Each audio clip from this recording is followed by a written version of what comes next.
playing San Francisco. The end of the game, I sack Jimmy G, and Quiddy's right there, and he just stops. Oh, He just stops, and he lets me take Jimmy G down by myself. that's so cool. And I was like, you know what? That's a good-ass rook.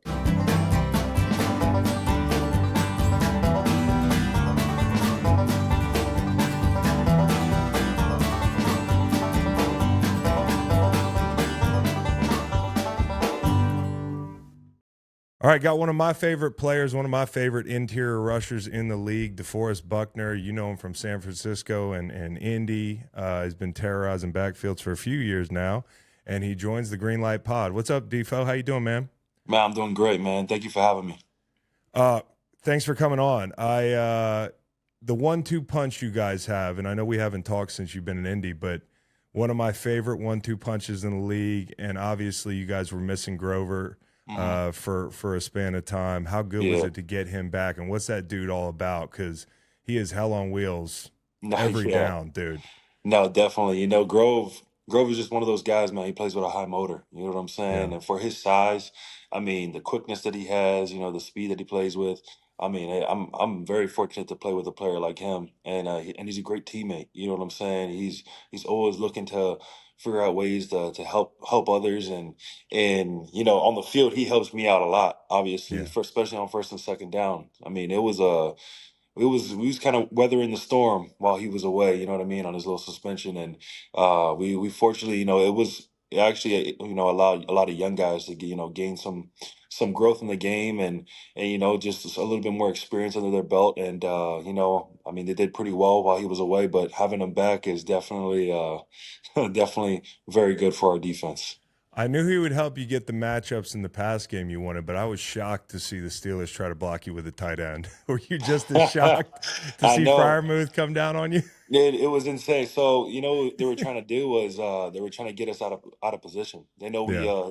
they know we slide the front, so they were initially lining up the tight end on one side, motioning him over. So I get in the 2-eye, and Grove gets in the 3, and because they know I play the. I mean, if you watch film, I mean, Mm-hmm. you can't trap or whammy. If I know you run wham or trap, like it's They couldn't trap you the other day. You had a yeah. great play So in trap. exactly. So like they tried to get Grove in the 3 tech and try to wham him. Mm-hmm.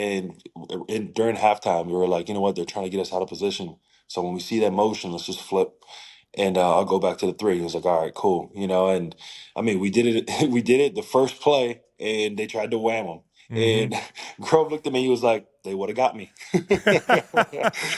But that's so cool for people to hear the kind of the inner workings of that thing on rundowns, and Yeah. you know, there's so many moving parts. But I think, you know, speaking of moving parts, you guys as a group, one of my favorite things about your rush unit is you rush well together. Hmm. It doesn't seem like you got any selfish guys. You Nah. know, I would count you as a superstar, but the other guys are kind of unheralded. And, Hmm. you know, especially a guy like Sampson outside, who I'm Oh, watching dude. tape on you guys halfway through the year.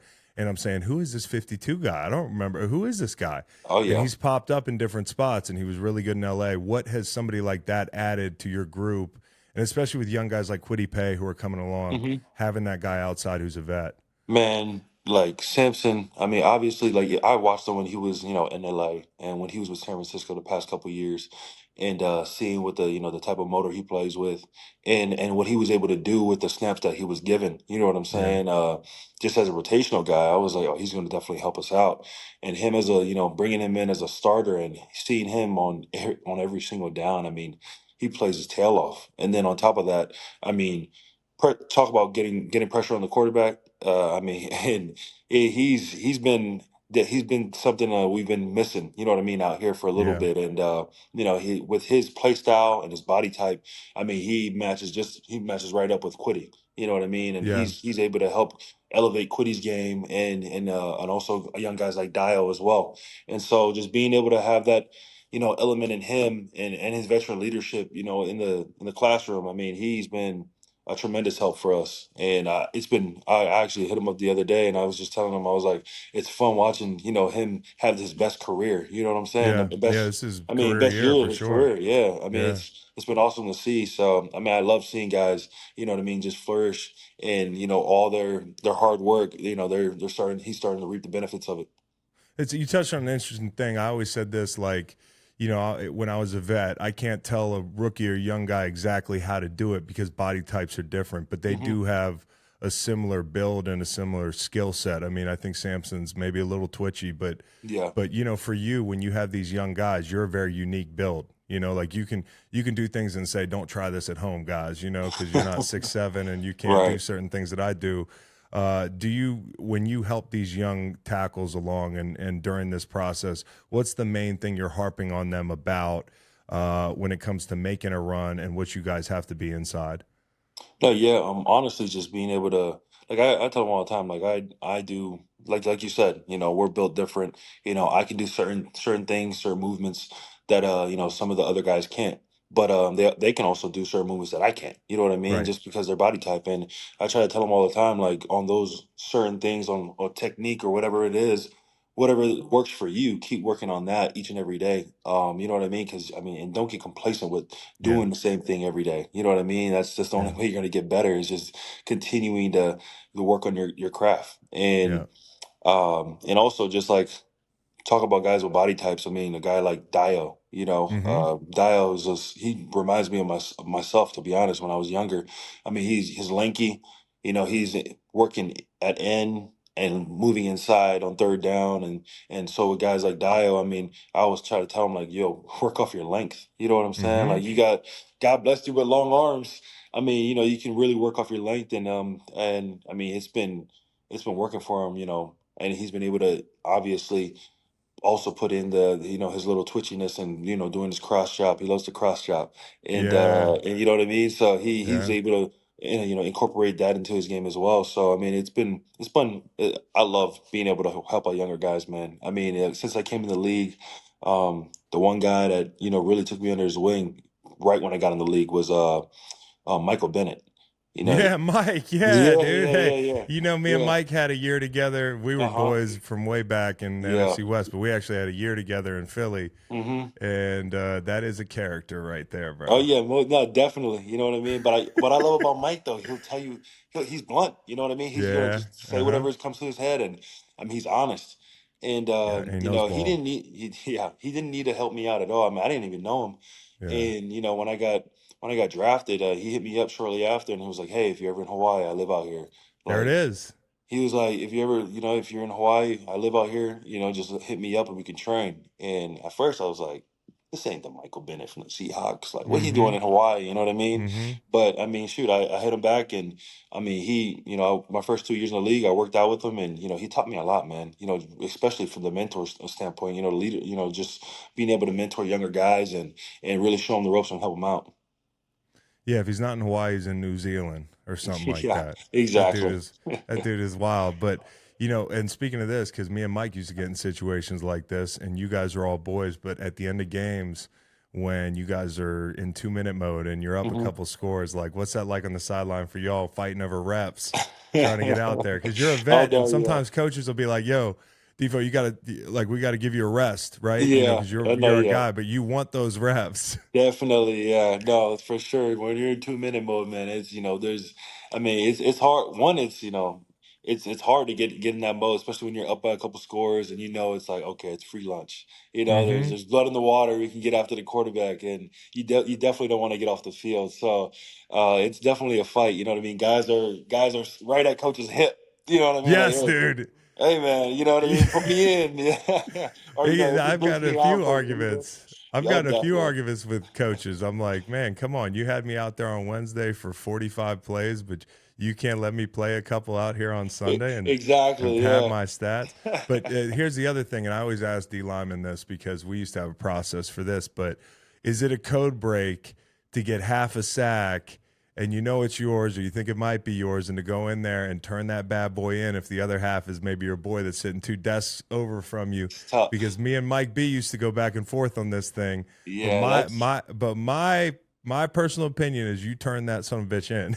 Because this is money on the line, dude. there is money on the line, you know what I mean? And I tell you what, there was it was I don't know, because I had actually an incident where Quiddy Pay. Yeah. It was his rookie year, and I felt like we both got to the quarterback at the same time. It was his first career sack. Yeah. and they gave him the That's whole tough. sack. And I knew, I was like, oh, this is like, it was a bang bang. You know, we both hit him at Uh-huh. the same time, but they gave it to Quiddy. And I was like, you know what? He's a rook. You know, I was like, you know what? I'm not gonna turn it in. I'm gonna let him have the sack. You're a better man than me. But hey, came full circle. We're playing San Francisco. All right, later that year, we're in Yeah. San Francisco. Obviously, like it's a big game for me. And the end of the game, I mean, we're up. It's the end of Mm-hmm. the game. I come around the corner. I sack Jimmy G. I have him, and Quiddy's right there, and he just stops. Mm-hmm.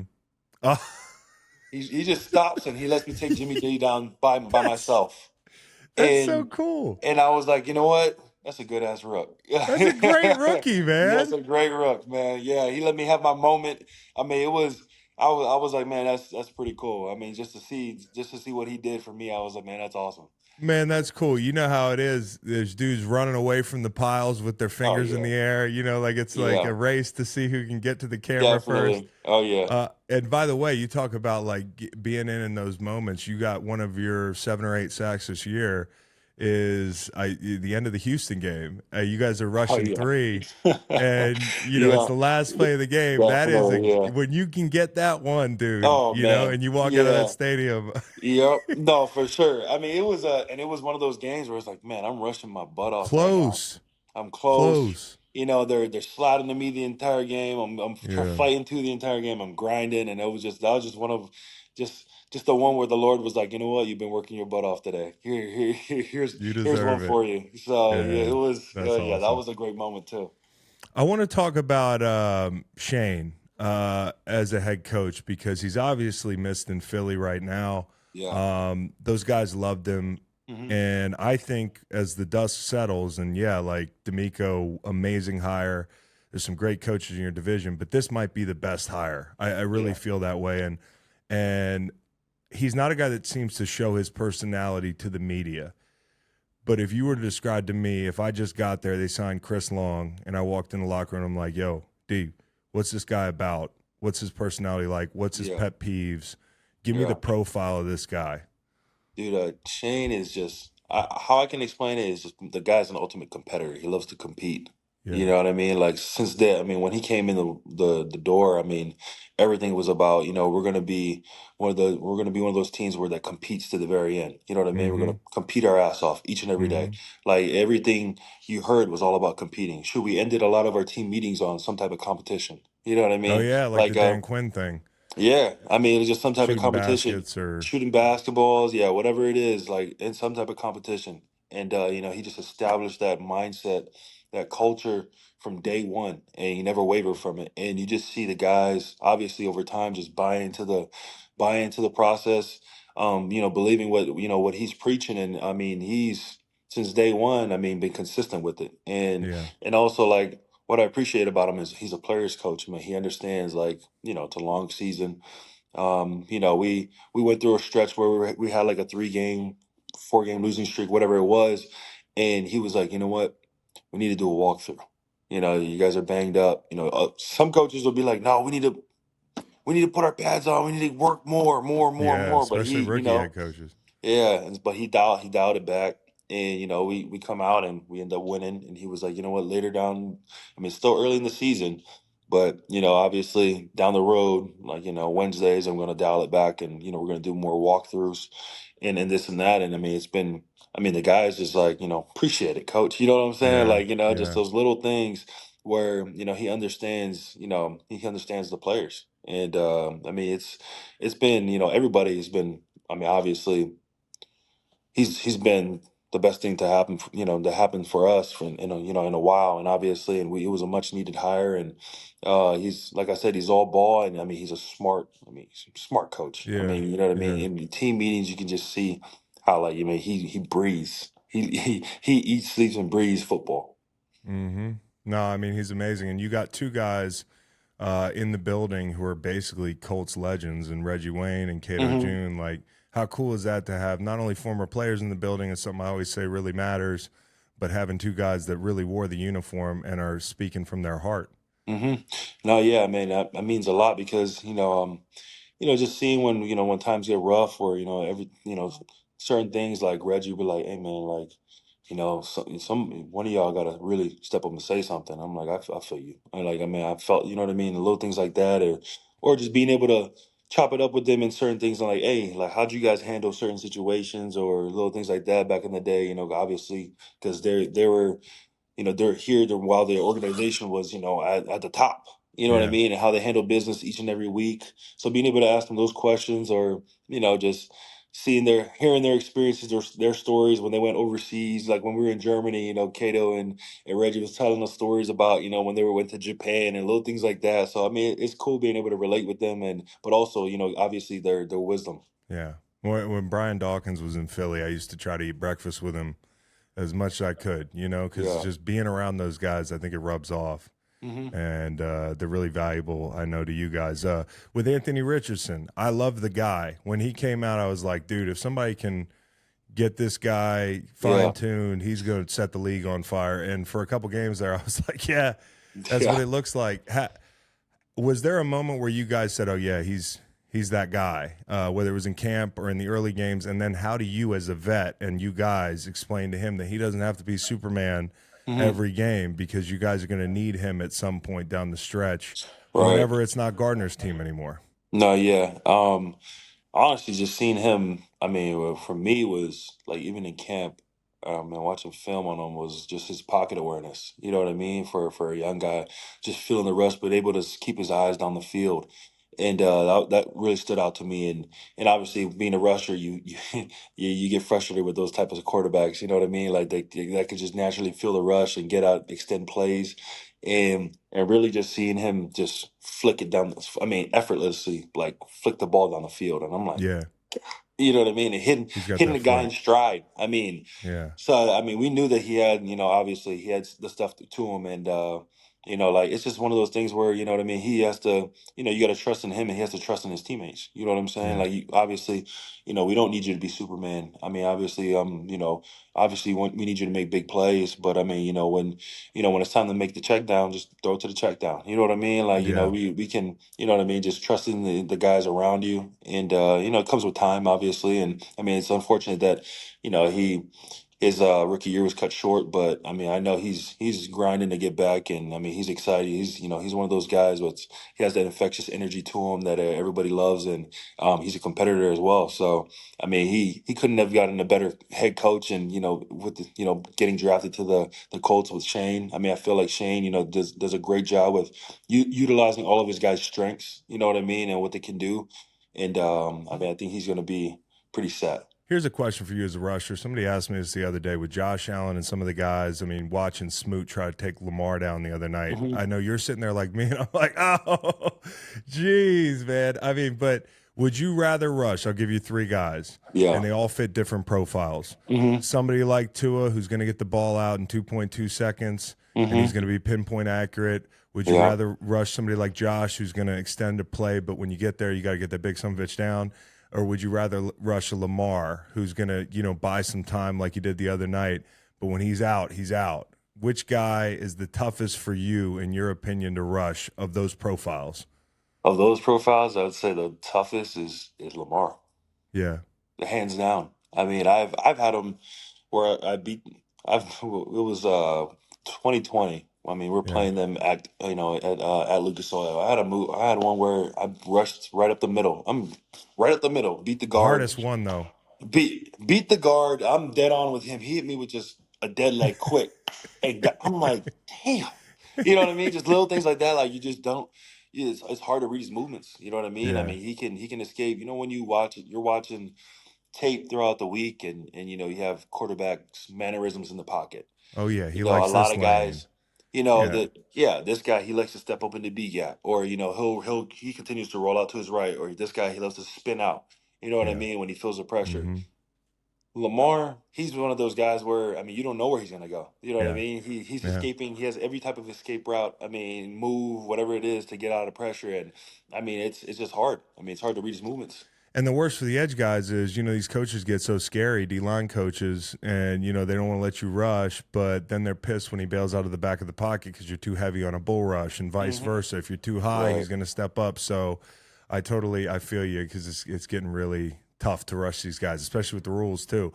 All right, Exactly. I got two more questions for you. Gardner Minshew, Hmm.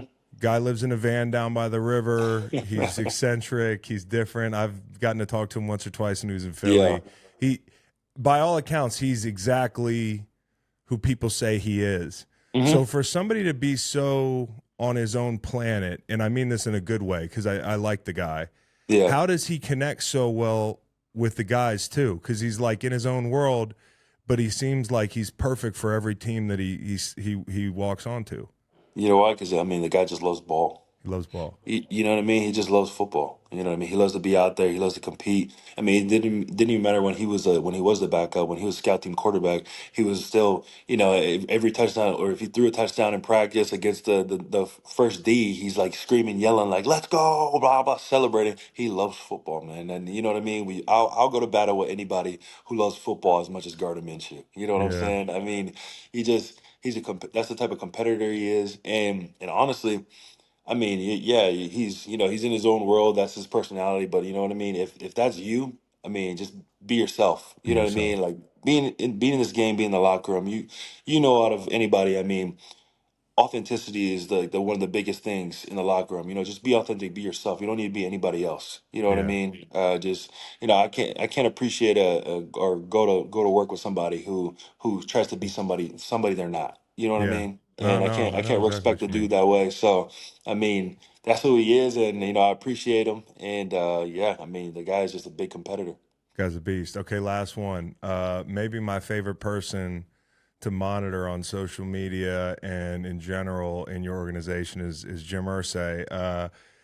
One week he's got a four wheeler that goes underwater and he's landing his helicopter, and the next week he's got these Pink Floyd guitars, and Yeah. I'm like, what's this dude actually like? And what's the funniest, most off the wall thing you've actually seen him do?